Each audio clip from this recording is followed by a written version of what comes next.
So இப்போ இந்த learning எனக்கு வந்து ரொம்ப முக்கியமான ஒரு விஷயம். ஸோ நான் அக்யூரசி படி போகிற ஆள்.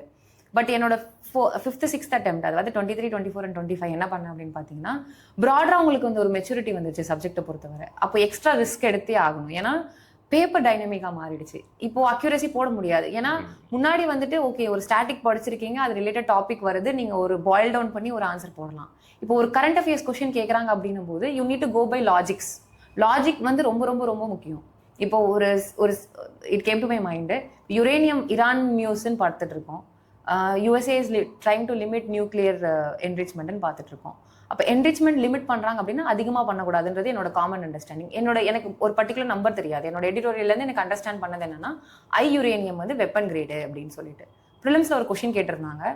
இந்த யுரேனியம் வந்து இத்தனை % இருந்துச்சு அப்படின்னா வெப்பன் கிரேடு இல்லை நியூக்ளியர் ஃபியூவல் அப்படின்றது.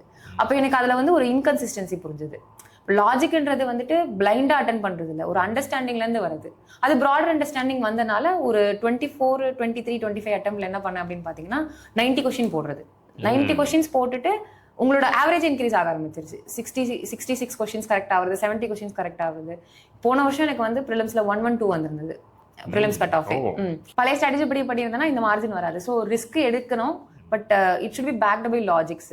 பிளைண்ட் லாஜிக் லைக் வந்து science and techno all the above போடணும் அப்படிலாம் எந்த ட்ரெண்டும் கிடையாது. அது பண்ணவும் கிடையாது. It is too risky. Because நம்ம ஆஸ்பிரன்ஸ் ஆர் 1 ஸ்டெப் அப்படின்னா UPSC is 2 steps ahead.